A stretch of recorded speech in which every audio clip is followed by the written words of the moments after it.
고품격 날라리 방송 한준희 장지연의 원투펀치 242화 1부 시작하겠습니다. 연휴 첫날에 인사를 드리게 됐어요. 우리 새해 인사하고 시작할까요? 네, 새해 금전과 즐거움이 가득한 한 해가 되시길 바랍니다. 건강은 덤으로. 네, 나라가 평안해야 국민도 평안합니다. 좀 시국이 안정돼서 편안한 나라 만들 수 있는 한 해가 됐으면 좋겠습니다. 새해 복 많이 받으십시오. 네, 여러분 새해 복 많이 받으시고요. 제가 한 가지 바람이 있다면은 저희 승부 예측 승률이 조금 올라갔으면 좋겠습니다. 네. 자, 말 나온 김에 지난주 승부 예측 결과 한번 짚어보도록 짚어보실 하겠습니다. 필요까지는 없고요. 제가 잘해서 짚어봐야 돼요. 송구영신. 네. 묵은 때는 다 버리고 네. 이제 새해에 새로운 마음으로 시작을 하죠. 오. 괜히 그런 말씀하지 네. 마세요. 새해도 잘한다는 보장 없어요. 괜히 그런 얘기하지 마세요. 얼마나 다음 주부터는 잘하시려고 지난주에 세 경기 모두 틀리셨네요. 원정팀 맨체스터 정배야. 정배를 한 회차만 하고 그만둘 수는 없어요. 네. 마드리드 원정 승리. 찾는 정배야. 거죠. 네. 이번에는 돌아와다오. 올킬 하세요. 올킬 네. 하실 거예요. 네. 원래 그렇게 일관성 있는 사람은 아닙니다. 근데 이번에 보면서 내가 일관성이 좀 있을 때도 있구나. 이런 나이를 먹은 거예요. 어떻게든 뭐 저의 생각에 좀 동조를 하신 분들에게 죄송한 말씀을 이 자리를 빌어서 드리고요. 네, 오늘부터는 저의 필대로. 네, 그동안 정배를 한 두 주 믿어봤는데요. 정배 녀석이 안 나와. 완전히 가출을 해버렸어요. 그러니까. 네, 그래서 저의 필대로 한번 다시 도전을 해보겠습니다. 네. 이러다가 이제 2017년 첫날이라고 이제 정배가 돌아오면 어떻게 되는 거죠? 안 돌아올 것 같아요. 요즘 분위기로 봐서는. 네. 네. 그에 반면에 한 의원님하고 저는 두 경기씩 맞췄습니다. 아유, 네. 참 어려운 거였습니다. 어려운. 저는 약간 이걸 하면서 저의 이런 승부사 기질이 좀 발휘가 되는 것 같아요. 그러니까요. 네, 이렇게 좀 모험을 할 때는 강하게 모험을 하면은 네. 적중률이 꽤 맞아요. 높더라고요. 적중률 되게. 근데 왠지 제가 옆에 있어야 될 것 같지 않습니까? 아니요, 전혀. 자, 1부에서 저희가 알파신 분석을 준비했습니다. 저희가 분석할 경기는요. 제가 유일하게 좀 틀렸던 맨체스터 시티와 토트넘의 경기입니다. 영상을 통해서 자세하게 분석해 보도록 하겠습니다. 한현님. 이 포체티노 감독 3백에 대해서 또 격찬하는 칼럼들이 굉장히 많아요. 그런데 과르디올라 감독의 대응이 재밌었어요. 토트넘의 이 3백에 있어서 최근에 가장 격찬받았고 가장 강점이 있는 부위는 역시 윙백이죠. 로즈와 워커의 양 사이드입니다. 이 양 윙백의 활동량이라든가 공수가담 능력이 워낙에 왕성하기 때문에 이제 토트넘은 그쪽 부위에 의존을 상당히 하고 있는데 양 사이드 말고 이제 중앙 쪽에 3백이 있잖아요. 이 3백을 최대한 불편하게 만드는 것이 어떻게 보면 워커와 로즈까지도 무력화시키는 길이라는 것을 과르디올라 감독이 그렇게 생각을 했고 시행을 했는데 여기 지금 스털링이 있고 아구에로가 있고 사네가 있습니다. 그런데 지금 이쪽에 빈머 선수가 있을 거예요. 빈머 선수가 3톱을 3백과 정면 대결을 시키는 거예요. 3백을 최대한 가까이 붙으면서 거의 대인 마크를 하는 식으로 3백을 전방 압박을 해버리면 더더군다나 베르통원이 빠진 상황에서 빈머가 이날도 실수를 좀 많이 범했거든요. 무리수였어요. 네, 특히 이제 초기 빌드업에서 빈머 쪽으로부터 나오는 실수가 굉장히 많았는데 3톱으로 하여금 상대의 3백을 최대한 압박해서 빌드업 과정을 초기에서부터 제어를 했어요. 근데 그렇게 하다 보면은 토트넘이 이제 제대로 된 공격을 못할 것이고 이 중원에서부터의 점유율을 맨시티가 거의 다 갖고 가게 되거든요. 그런 상황에서는 워커와 로즈가 많이 나올 수가 없어요. 양 사이드에서 너무 높이 나와버리면은 그 공간이 그야말로 털릴 수가 있고 또 한 가지는 맨체스터 시티의 이 3톱에 해당하는 선수들이 그 사이사이의 공간 3명의 센터백의 사이사이 공간으로 대각선 움직임을 아주 격렬하게 가져가 주니까는 이 3명의 수비의 그 간격을 넓힐 수가 없는 거죠. 거기에는 결국은 워커와 로즈까지 내려와서 결국 5백을 만들면서 촘촘한 수비를 해야만이 그나마 토트넘이 좀 볼을 지킬 수 있는 상황이 벌어졌거든요. 그래서 결국은 3백을 3톱으로 하여금 강하게 압박하고 강하게 공격하는 것이 워커와 로즈까지도 이제 무력화시키는 길이 됐다. 그리고 이날은 일단 초반에 이 야야뚜레 선수라든가 특히 다비드 실바 선수도 미드필드에서의 압박에 상당히 열심히 해줬어요. 그러니까 투레 선수가 나중에는 체력적인 문제가 좀 드러나면서 수비적으로 역할이 상당히 이제 축소가 되는데 전반전에는 제가 봤을 땐 투레 선수가 상당히 선방을 해줬거든요. 그리고 실바 선수는 중원 싸움과 중원에서의 볼 소유권 유지에 굉장히 신경을 많이 써줬고 데브라이너 선수는 이제 실바 선수보다 조금 더 앞으로 나가면서 이른바 자기가 잘하는 킬러 패스 여기서 아주 또 좋은 모습을 보여줬습니다. 자, 지금 뭐 투레, 실바 뭐 계속적인 이제 압박이 들어오거든요. 빠져나가는 것 같았습니다만 맨시티가 뭐 초반에 특히 준비를 굉장히 잘해 나왔어요. 이날 정신적으로도 무장이 참 잘 돼 있었어요. 그렇죠. 맨시티 선수들이. 예. 절박한 촉은 아무래도 맨시티 아닙니까? 그리고 지금 말씀드렸던 데브라이너 선수로부터의 뒷공간 스루 패스. 이날 데브라이너 선수는 볼을 잡게 되면 거의 간결하게, 거의 뭐 노터치에 가깝게 스루 패스를 찌르는데 그 볼들이 대부분 절묘한 것들이 많았거든요. 근데 여기서 이제 한 가지 맨시티의 아쉬움은 데브라이너 선수의 좋은 패스들을 다 무산시켰던 것이 이날 경기를 승리를 하지 못했던 가장 큰 원인이죠. 그래도 포체티노 감독이 그래도 대단한 게 초반부터 3명이 붙기 때문에 3백보다는 4명이서 해줘야 되거든요. 4백으로 바꿔서 센터백 2명하고 덴벨레나 완야마가 도와주는 형태로 4명이서 잡아줘야 경기가 풀립니다. 그래서 경기 초반에 저거 빨리 바꿔줘야겠다 생각을 했는데 포체티노 감독이 생각보다는 빨리 바꿨어요. 선수를. 그래서 그나마 좀 나았던 것 같아요. 전반전에. 안 그랬으면 또 실점 위기가 많았을 것 같아요. 그렇죠. 그래서 전체적인 경기 내용에서는 맨시티가 우세했다고 해야 됩니다. 그런데 토트넘이 이 경기에서 보여준 거는 뭐 미리 말씀드리자면 융통성과 저력이었어요. 적절했던 전술 변화, 그리고 이제 나중에는 또 알더바이렐트 선수까지 이제 부상당하는 아주 어려운 상황에 직면해서도 또 해리 윙크스 선수가 들어가서 굉장히 잘해줬어요. 그래서 전술 변화와 용병술의 변화의 어떤 융통성, 끝까지 포기하지 않는 어떤 저력, 이러한 부분들이 토트넘이 또 무승부를 만들어내는 원동력이 됐죠. 자, 계속해서 이제 맨시티가 압도했던 시간대의 흐름입니다. 지금 데브라이너 선수가 방향 전환을 잘해줬는데요. 여기서 덴벨레 선수는 물론 데브라이너 선수의 마크맨이라고 볼 수가 있습니다. 전체적인 두 팀의 구조상. 반면에 이제 와냐마 선수 같은 경우에는 사실은 전체적인 구조상 실바 선수의 마크맨이라고 볼 수가 있거든요. 오른쪽 왼쪽 관계를 이제 고려를 했을 때. 그런데 여기서 와냐마 선수는 계속 이제 실바 선수를 계속 신경을 쓰면서 견제하는 모습을 보이는데 이 덴벨레 선수는 그 5백 라인에 자기가 그냥 들어가 있으면서 여기서 적절한 수비 움직임이 나오지 않아요. 그래서 사실은 이제 맨시티가 좋은 찬스를 마련했던 장면인데요.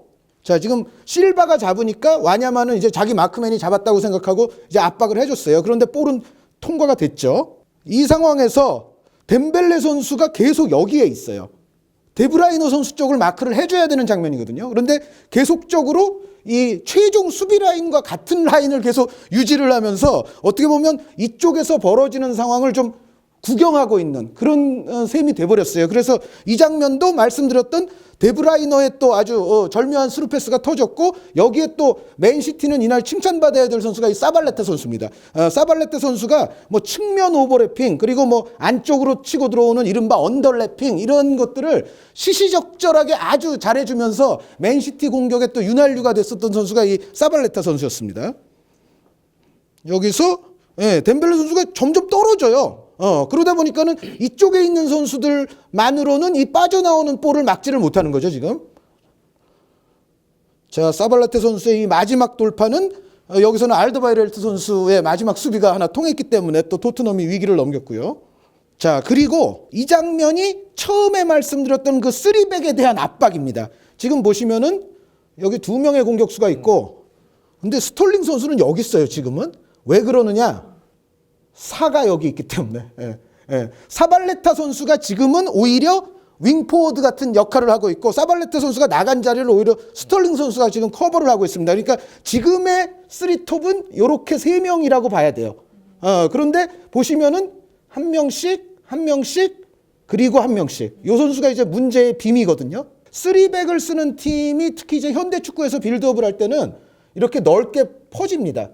지금 여기 이제 3명의 센터백이 있잖아요. 이렇게 넓게 퍼지고 양쪽에 이제 사이드 윙백들은 거의 윙어의 역할로서 이제 올라가 버리는데, 문제는 이 넓게 퍼져 있는 맨시티의 아래쪽이 굉장히 이제 불안해진다는 거예요. 자, 여기서 지금 3톱 역할을 수행하고 있는 사발레트 선수가 또 강렬하게 붙어버려요.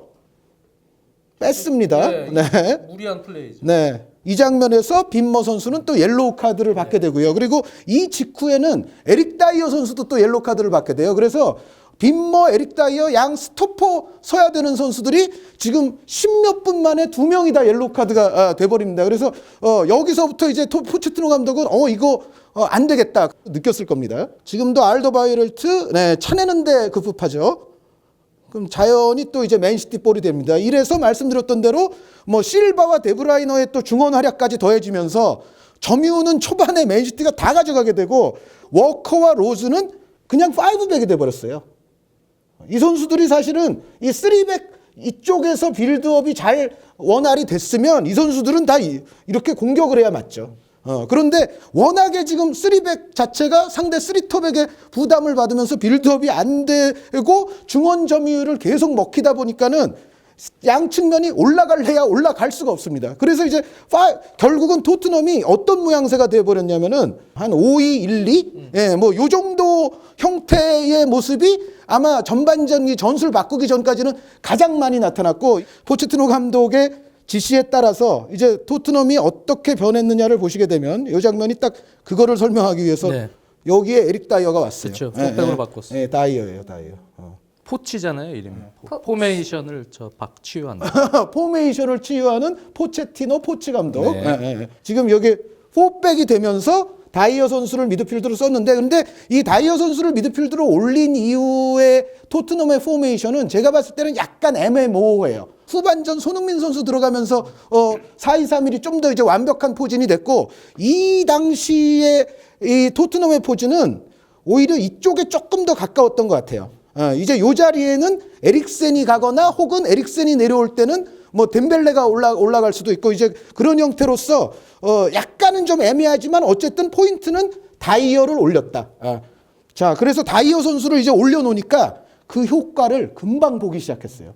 그러니까 이 이전까지의 점유율이 거의 7-3으로 토트넘이 밀렸다고 한다면 다이어 선수를 올려놓음으로써 미드필드의 사람 수를 어느 정도 이제 밀리지 않게 맞춰놨거든요. 그 다음부터는 토트넘이 5-5 혹은 뭐 6-4로 오히려 미드필드 점유가 늘어나는 그런 상황이 됩니다. 자, 지금 이제 다이어 선수를 올린 이후의 장면입니다. 자, 이제 와냐마 선수가 끊어내고 덴벨레 선수도 전진 능력을 아까보다는 발휘하기가 좋아졌어요. 왜냐하면 뒤쪽에 다이어 선수가 그래도 있으니까.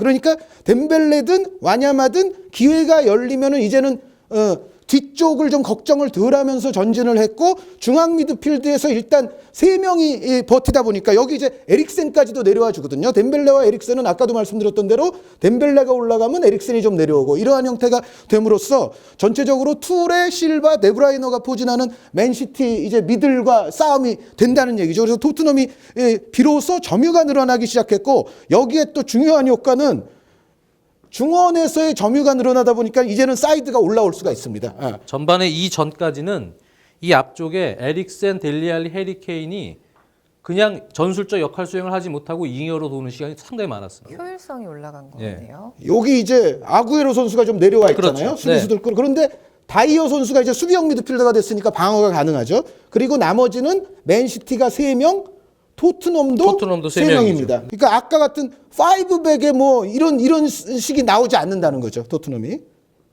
그러면서 바로 찬스가 왔어요. 빌드업이 되다 보니까 요게 이제 옵사이드가 요거는 오프가 되기는 했는데 그렇긴 했습니다만 23분 5초에 이르러서야 토트넘이 비로소 이제 제대로 된 빌드업에 의한 첫 번째 기회가 될 뻔한 상황을 만들었어요. 자, 그리고 이제 말씀드렸던 거의 연장선상인데 지금 다이어 선수가 와냐마 선수와 더불어서 이제 미드필드를 받치고 있어요. 이제 토트넘이 모처럼 자신들의 진영 위쪽으로 올라왔습니다. 그리고 여기서 보세요. 요 양대 에이스 선수들도 이제는 다 앞쪽에 있죠. 자, 그러면서 이제 빌드업이 돼요. 지금 덴벨레의 그 특기가 드리블 아닙니까? 드리블 전진에다가 와냐마까지도 이제는 전진을 합니다. 자, 그리고 자랑하는 이제 사이드. 이게 나와야 토트넘은 게임이 되는 거거든요. 이걸로 여태까지 그 연승도 하고 정말 순위도 계속 끌어올렸던 건데 이게 이제 31분 정도 되면 이제 본격적으로 토트넘이 등장을 했고 여기서부터는 과르디올라 감독도 이제 쟤네가 완벽히 살아났구나 이걸 느꼈을 거예요. 그런데 그러다 보니까 이제 토트넘이 다른 문제가 발생했습니다. 5백 이제는 극복했어요. 네. 그리고 중원 싸움도 이제는 돼요. 이런 상황에서 필연적으로 어떤 약점이 그래도 벌어지냐면 이제는 뒷공간이 열려요. 뒷공간은 이제는 토트넘이 자기들의 점유가 높아지고 양 사이드 윙백들도 이제 올라오니까는 뒷공간은 이제 넓어질 수밖에 없죠. 이게 중원에는 정말 아주 복닥복닥한 계속 이제 토트넘이 밀리지 않았는데 이 사발레트 선수가 이날 잘한 선수인데 여기서 좋은 패스 하나 찌릅니다. 오, 시원하게 네, 가네요. 힘 조절도 잘 됐어요. 지금 아주 적절히 떨어져가지고 자 이날 이제 요리스 골키퍼가 많은 파문을 일으키기는 했습니다만 제가 봤을 때는 요리스 골키퍼가 이날 그 잘한 거 하이라이트만 모아도 사실 적진 않아요. 그러니까 요리스의 선방이 있었기에 그래도 토트넘이 아까 슈팅 수가 많이 밀리는 거 나왔었는데 사실 요리스가 잘 막아준 장면도 많습니다. 그래서 어쨌든 이때의 전술적 포인트는 토트넘도 사실 원래는 라인 끌어올리는 팀 아닙니까? 뒷공간은 넓어졌어요. 그러니까 여기서 이제 과르디올라 감독과 맨체스터 시티 선수들의 선택은 이제는 뒷공간을 찌른다. 제가 봤을 때는 이게 그래서 전술적으로 재밌는 게임이라는 거예요. 그러니까 한쪽이 전술을 성공시키고 한쪽은 실패를 했는데 한쪽이 수정을 했잖아요. 그러니까 또 이 전술을 깰 수 있는 공략 방법을 이쪽이 또 택하게 돼요. 그러니까 상당히 재밌는 게임이죠, 이게. 그리고 여기서 이제 첫 번째 골이 터지는 지금 후반전 초반이죠. 근데 여기서 이제 강조하고 싶은 것 하나는 맨시티 3톱의 움직임이에요. 전반전 말미부터 토트넘이 중원 싸움을 안 지니까 그 맨시티가 이제 그때부터 어떻게 하냐. 뒷공간을 찔렀다. 그리고 거기에는 이 패스 귀신 데브라이너 선수가 일단 또 있으니까. 그런데 맨시티가 그 뒷공간을 찌르는 그 방식이 3명의 공격수가 있으면 2명은 상대 옵사이드 라인 설정에 항상 혼란을 주고 있어요. 그런데 실제로 패스가 들어갔을 때 달려 들어가는 쪽은 그게 사네가 됐던 스털링이 됐건 옵사이드가 아닌 선수가 들어가요. 그러니까 여기 이 선수는 온사이드니까. 이거 뭐 완벽한 온사이드 아닙니까? 여기서 이제 나중에 그 요리스 골키퍼가 나는 다시 이런 상황이 벌어져도 나올 것이다 라고 얘기했던 이제 그 장면이고 사실 사네 선수의 손 팔쪽이 맞았기 때문에 손으로 친 게 이게 좀 논란은 자연스러운 있죠. 동작이라고 그냥 본 것 같은데요. 네. 이거는 요리스가 조금 잘못한 게 좀 빨리 나왔어야 돼요. 그러면 충분히 쳐낼 수 있는 상황이었는데. 후반전은 말씀드렸던 대로 손흥민 선수가 등장하면서 보다 이제 딱 정규적인 4-2-3-1처럼 딱 됐던 장면이었어요. 그래서 토트넘이 뭔가 더 잘할 수 있겠다 싶었을 텐데 욕을 당했어요. 그래서 토트넘의 또 시나리오는 여기서 크게 깨졌는데요. 근데 그 이후에 이제 보시다시피 요리스 골키퍼가 한 번 더 이른바 펌블을 하면서 펌블 상황이 결국은 또 데브라이너 선수의 골로 연결이 되면서 이때만 하더라도 오늘은 이제 맨시티가 이겼다. 이런 아마 그렇죠. 특히 홈팬들 그러니까 느낌은 강했을 거예요. 저는 요리스 키퍼가 그런 실책하는 걸 처음 봤거든요. 아주 기초적인 캐칭을 미스를 했어요. 그래서 이 경기는 넘어가겠구나. 맨시티로. 그렇지. 믿었던 정말 가장 믿는 선수가 그렇게 2번이나 저기 그래서 했으면은 내가 거기다가 한 대 하나 맞추고 이게 큰 상황이었어요. 그게 중요했던 결국은 거죠. 네. 네. 왼걸. 그런데 왼걸. 분위기가 바뀌더라고요. 자, 이제 토트넘은 정말 이제 만회골이 급하게 된 장면인데 여기서 설명드리고 싶은 건 이거예요. 항상 보면은 케인은 수비 라인에 박혀 있고 알리와 에릭센이 항상 그 라인 사이에 있어요. 이 위치 선정, 이 작전이 토트넘이 2골을 따라붙을 수 있었던 사실상의 원동력인데 근데 여기서부터는 제가 봤을 때는 이 뚜레 선수를 과연 조금 더 활동량이 많고 수비적인 선수로 이 정도 2대0 앞섰으니까 뭔가 조금 교체를 해주는 게 어땠을까라는 의문은 조금 있어요. 그러니까 뚜레 선수가 상대 공격형 미드필더들이 이렇게 라인 사이의 공간에 들어가 있을 때 뚜레 선수가 제대로 제어하는 모습이 아니라 뭔가 그냥 의무적으로 그냥 서 있는 그런 경우가 조금 많았어요. 자, 이 장면에서도 이제 이쪽으로 볼이 투입이 제대로 됐어요. 그러면서 이제 이때 이제 뚜레 선수 뒤쪽으로 볼이 투입이 되니까는 뚜레 선수가 이미 막을 수가 없어요. 그러니까 오타멘디 선수가 나와버리거든요. 그런데 그 상황에서 사실은 케인 선수에게도 공간이 생기고 에릭센 선수에게도 공간이 생기고 선수들의 시선은 다 이쪽 보고 있고 지금 그런 상황이에요.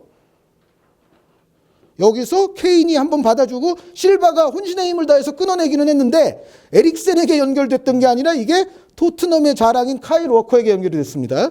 그리고 여기서 이 델레알리 선수가 뭐 호날두 선수도 헤딩 머신 소리를 듣지만은 델레알리 선수도 올 시즌 보면은 진짜 빨라요. 판단이. 오프 더 볼이 정말 좋고 네. 이 헤딩 발도 잘 쓰는 선수입니다만 이 머리를 또 정말 잘 맞습니다. 써요. 예. 찬스 나왔을 때 벌써 딱 예감하는 능력이 나이가 어린데도요. 상당히 빨라. 이날도 반응이 이게 빠르니까. 델리알린 되게 빠른데 그렇죠. 클리시는 상대적으로. 반응이 느렸어요. 네. 네, 달라붙는 반응이. 이것은 물론 약간의 스치는 굴절이 있기도 했습니다만 카이로커 델리알리의 어떻게 보면 토트넘의 트레이드 마크 골이다. 올 시즌 정말 이런 골이 많지 않습니까? 2대0으로 거의 끝난 줄 알았는데 여기서 1이 되거든요. 이건 이제는 얘기가 좀 달라졌어요. 이날 콜라로프 선수도 중앙 수비에 나와가지고 이런 좋은 상황에서는 이제 전진하는 모습을 네, 보여줬어요. 지금 아까 그 장면만큼 선명하지는 않습니다만 스털링 선수는 약간 뒤쪽에서부터 나가고 사전에 아구에로 선수라든가 사네 선수가 토트넘의 옵사이드 최종 라인 설정에 방해를 하고 있어요, 사실은. 그러면서 이제 최대한 온사이드인 선수가 이제 뛰쳐나가는 이제 그 상황이거든요. 그러니까 아까 첫 골 터지는 데브라이너 선수의 롱 패스 장면과 유사성이 있습니다, 움직임 자체가. 근데 이번에는 스털링이죠. 근데 요거는 요거는 이게 범인이에요. 네. 범인. 이거 솔직히 퇴장을 줘도 할 말 없는 상황이었어요. 워커 범인. 자리 워커 범인. 예, 완전히 자리 뺏긴 상황에서 뒤에서 이렇게 밀었거든요. 스털링 선수가 넘어지지 않고 그래도 최종 슈팅까지 갔는데 문제는 밸런스를 완전히 무너뜨렸거든요. 그렇죠. 이거는 100% 이건 파울이고 PK 죠. 네. 그리고 지금 다른 수비수들의 라인으로 봤을 때는 레드까지도 이거는 감수했어야 될 거예요. 그런데 이 장면이 지금 75분 아닙니까?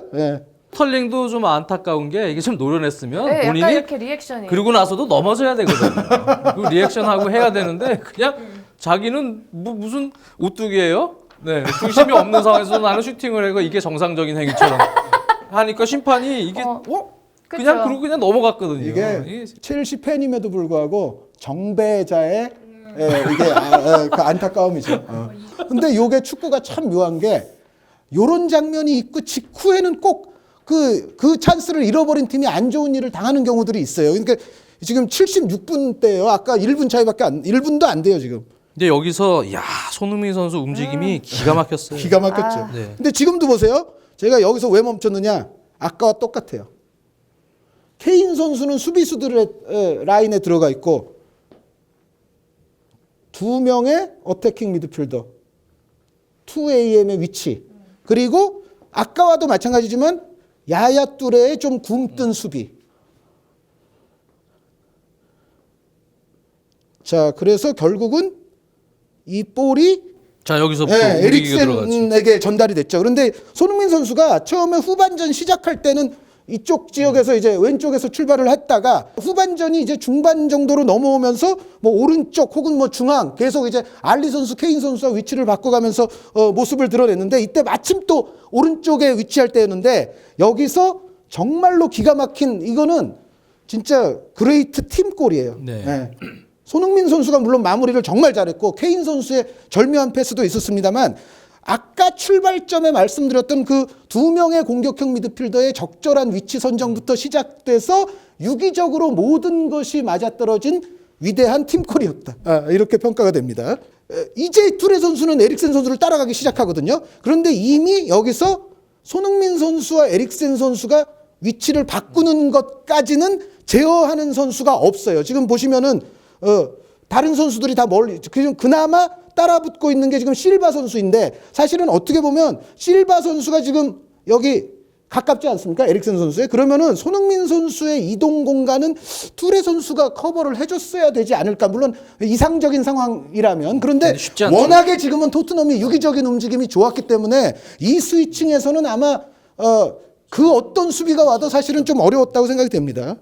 워낙 익스체인징 기가 막히게 됐어요. 기가 막혔어요. 여기 다 끌고 나와주고 손흥민 그러니까, 선수는 일로 이동하고 그쵸. 케인 선수가 조금 이동하면서 더 좋은 위치를 잡아줬어요. 그러니까 원래대로 하면 클리시가 사실 따라가야 되는 상황인데 손흥민 선수를 끝까지 이동할 때 그리고 이쪽 커버가 들어가야 되는데 커버가 없었기 때문에 지금 뭐 여기도 못 가고 클리시가 이쪽을 잡을 수밖에 없었거든요. 5명, 6명 제치는 골 이상으로 모든 토트넘 선수들이 이렇게 잘 맞아떨어질 수가 없는 아주 기가 막힌 장면이에요. 네, 이 골이 터집니다. 여기서 물론 이제 케인 선수의 위치가 뭐 옵사이드냐 그 얘기도 있었습니다만 사발레타 선수가 있었기 때문에 케인 선수는 절묘하게 뭐 안 걸릴 수 있었던 것이 충분해 보이고, 이 토트넘의 이 골은 뭔가 이제 맨시티에게도 아마 교훈을 던져주는 게 있을 거예요. 그러니까 경기를 그렇게 잘 해놨고 뭐 점유율이나 모든 것을 또 전술적으로도 초반에 압도를 했습니다만 토트넘 선수들이 또 이렇게 따라붙는 힘이 있다는 거. 그러니까 과르디올라 감독이 지금 EPL 와서 지금 초년병으로 아주 고전 아닙니까? 뭔가 팀 멘탈리티 자체가 토트넘은 요즘 좀 되는 팀의 모습이다. 이런 걸 증명이 됐던 그런 또 대목이었습니다. 올 시즌 같은 경우는 지금 이 경기에서도 나타났듯이 토트넘의 상황과 포메이션에 따라서 얼마든지 손흥민 선수는 중요한 자원으로서 또 부름을 받을 수가 있거든요. 그래서 그것이 또 증명이 됐기 때문에 우리 축구 팬들에게도 아주 즐거운 날이 아니었나. 맞습니다. 다만 못 맞힌 사람만 즐겁지 않지 않았었나. 아니 저는 좋았어요. 손흥민 선수가 골을 아주 멋있게 넣어주고 다 잊었어요. 네, 그래서 내가 승부를 뭐 했는지 막 울게 박수쳤어요. 너무 골을 잘 넣어가지고. 그러니까 조금 위안이 됐으면 좋겠어요. 많이- 그래도 손흥민 아니, 선수가 골을 넣기 때문에 잊었다니까? 네. 손흥민 선수 골 넣으면서. 아까까지만 해도 이렇게 표시했다 그러시더니. 저는 그렇게 소심한 사람 아니에요. 네. 네, 알겠습니다. 제가 올킬 다 갈게요 이제. 네. 자, 제가. 말씀하신 대로 정말 흥미로운 전술 변화도 있었고 마무리 손흥민 선수의 골까지 알파신 영상 분석 잘 봤습니다. 자, 이제 그 순간이 돌아왔습니다. 다음 주 승부 예측을 해야 될 텐데요. 더 걱정하시네요? 전 마음이 편하네요. 아니 저는 이 자체가 이 자체가 싫어요 그냥. 네. 자, 두 분의 뭐 의견과 상관없이 계속 진행하도록 하겠습니다. 첫 번째 경기부터 예측해 볼까요? 라이프치히와 호펜하임의 경기 어떻게 보시나요? 이 경기는 하센 휘틀 감독과 나겔스만 감독의 대결인데 이 두 감독은 나이 차이는 꽤 많기는 하지만은 정말 분데스리가 앞으로를 이끌어갈 거물 차세대 감독 두 명입니다. 물론 한 사람은 40대 후반, 한 사람은 20대 후반이기는 하지만, 근데 어쨌든 이 대결은 저는 그냥 비겼으면 좋겠어요. 왜냐하면 두 팀 모두가 아주 지금 뛰어난 시즌을 보내고 있고, 그리고 뭔가 홈에서의 어떤 폭발력이라든가 스피드 같은 거는 라이프치히가 좋을 거예요. 그리고 지난 경기도 대승했고, 그렇긴 한데 이 호펜하임이 전체적인 안정성이라든가 뭔가 승부를 내는 능력이라든가 이런 거는 올 시즌에 굉장히 무서운 팀이에요. 그러니까 이 두 팀은 사실 좀 비슷한 게 많아요. 그러니까 점유율 같은 것도 엇비슷하고 어떻게 보면 세트 플레이에서의 뭐 득점력, 호펜하임도 그 공격수들 신장이 좋기 때문에 그런 것도 대충 엇비슷한데 물론 홈팀 쪽에 조금 이걸 해줄 수도 있겠지만 하센휘틀과 나겔스만 두 감독 모두가 지지 않기를 바라는 마음에서 그냥 무승부. 네. 비슷해요. 두 팀은 상당히 비슷합니다. 평화주의자. 네. 전체적으로는 지금 호펜하임이 7승 10무인가요? 10무. 예, 네. 7승 10무. 무승부가 많은데 무패긴 한데요. 제가 딱 필이 옵니다. 이게 딱 여기서 끝나요. 라이프치히. 라이프치히의 신승 타이밍입니다. 오. 네, 이거 타이밍이 딱 걸려요. 네. 저는 승부수 걸겠습니다. 아무도 그렇게 외치지 난 솔직히 않을 때 속마음이요. 호펜하임 승. 자리 바꾸고 싶어. 본인이 여기서 분석하고 나 이거 듣고 나 그렇게 하면 잘 맞출 것 같아. 그러면은 여기서 공약을 걸게요. 다음 주부터 예. 한번 순서를 그렇게 바꿔서 해볼까요? 제가 먼저 네. 한번 예측을 해볼게요. 그러면은 한준이 신하영 원투펀치하고 제가 진행을 한번 해볼게요. 진행을. 자, 두 번째 경기는 레알 마드리드와 레알 소시에다드의 경기. 야, 이것도 어렵거든. 이게 진짜 어려워. 이거 근데 이제 레알은 팬 여러분들께서 다 아시다시피 부상자가 네, 지금 모드리치에 마르셀로에 뭐 등등등등등등 지금 중요한 선수들이 못 나오는 선수가 태반이에요. 이미 뭐 베일이나 이런 선수들은 없는 그렇죠. 상황에서 태반인데 그래도 레알이 하루 먼저 코파델레이 하는 득을 약간 볼 거다. 네, 하루의 휴식이. 그래도 네. 그래서 레알의 신승. 소시에다드가 이번 시즌 굉장히 좋은 팀인 거는 제가 여러 번 설명드렸기 네. 때문에 뭐 아시겠습니다만 그래도 요거는 소시에다드가 조금 더 힘들 가능성이 높다. 왜냐하면 현지 시각으로 26일에 경기하고 29일이거든요. 요게 그러면은 저는 멤버가 주력 멤버가 많이 빠져도 그래도 레알. 이 소시에다도 승격 이후에 6시즌 동안의 산티아고 베르나베우 원정 이 행보를 보니까 6연패인데 전부 3골 이상 내줬습니다. 네. 그리고 나서 대패예요. 소시에다드가 홈에서 워낙 강한 팀입니다만 원정만 오면 6연패에 다 3실점 이상 내주는 대패. 네. 그래서 이번 필은 대승은 어렵겠지만, 아니지만 예, 이기긴 할 것 같다. 레알이 네, 이거를 사실 무시할 수는 없거든요. 네, 그런 기록을 무시할 수는 없어요. 아니, 분위기가 있기. 맨유 스토크 같은 것도 스토크가 홈에서 잘하지 않았어요 전통적으로? 근데 요즘엔 좀 안 돼. 조금씩 스토크가 변하기 시작했거든요. 저 무승부 갈게요. 그럴 줄 알았어요. 그럴 줄 알았어. 저희 그 프리뷰 예측을 보시는 분들이요. 아, 이 방식을 이제 아는 것 같아. 네. 신하영처럼 하면 되는구나. 우리 얘기를 듣고 요새는 저는 참조도 하면 안 됩니다. 무시 뭐 하고 이쪽 참조 하되 자기는 딱 이제 그때 맞아요. 필대로 딱 꽂는 거지. 아, 저도- 나는 요거 같아. 저도 사실 이제 승부 예측 그러니까. 경기를 받고 나서 항상 저도 이제 정해 갖고 오잖아요. 네. 한 번도 그렇게 한 적이 거의 없어요, 정말. 이렇게 얘기를 들으면은 그쵸. 뭔가 이렇게 느낌이 오는 대로 가면은 승률이 좀 괜찮더라고요. 자, 무승부 느낌 왔습니다, 저는. 네. 자, 이 경기 어떡하죠? 자 마지막 경기는 저희가 좀 뒤에 할게요. 두 분 해보세요. 리버풀 입장에서는 쉽지는 않겠죠, 당연히. 요즘 페이스가 안 좋죠. 네. 쉽지 않을 거예요. 하지만 안필드라는 점. 제 생각에는 그냥 FA컵 한 경기 치르고 주중 경기 맞는 첼시가 밸런스가 훨씬 탄탄할 거다. 그리고 첼시- 원정팀임에도 첼시 불구하고. FA컵 상대가 첼시가 뭐 어려운 것도 아니니까. 네, 위컴비. 어려운 팀이 아닌데 아마 안필드라서 좀 어렵긴 할 거예요. 전체적인 분위기는. 근데 경기 내용적으로 볼 때 지금 선수들의 몸 상태, 또 쿠티뉴의 컨디션 여러 가지 고려해 보면 물론 변수는 있을 겁니다. 로테이션이 잘 되는 상황에서 한 근소한 첼시 우위를 라고 생각이 들어요. 제가 마지막에 한 골차 정도의 먼저 원정승. 첼시 승. 말씀드렸다시피 이성적으로 봤을 때 사실 쉽지 않은 상황이에요, 리버풀이. 그런데 그래도 안필드를 한번 믿어 보겠습니다. 제가 왜 그때 저 리버풀 경기 때마다 최근에 말씀드리는 거 있죠. 강팀 만나면 잘해요. 네, 강팀 리버풀이 만나면 올 시즌 잘해요. 보면 제가 저기요 강팀 승부 만나면 예측 저 잘해요. 메모해 놓은 게 있어요. 제가 어떻게 할까? 거기는 무승부예요. 그런데 여기서 왜 이러세요? 갑자기 바뀌었어요. 왜 이러세요? 모르겠어요. 필이 확.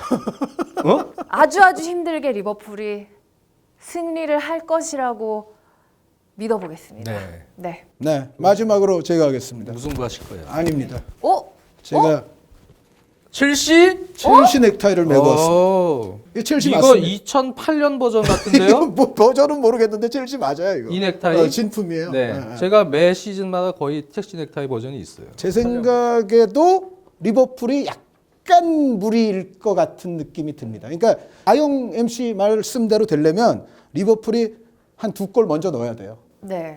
그렇지 않으면은 제가 봤을 때는 첼시가 지금 더 견고한 팀이라는 생각이고 어쨌든 12월, 1월 지금 어려운 일정에 지금 심지어 대회까지 더 치르고 있어요. 그거는 클롭 감독 스타일로 봤을 때는 요즘 리버풀 선수들의 에너지가 확실히 조금 이제 에너지 레벨이 좀 낮아지고 있는 게 느껴지기 때문에 힘들어. 첼시가 그래도 이긴다. 그래서 저는 아예 첼시 넥타이를 메고 왔습니다. 알겠습니다. 저랑 그러면 세 경기 중에 2경기 같은 거예요? 이번에는 그렇네요. 좋지 않으실 텐데.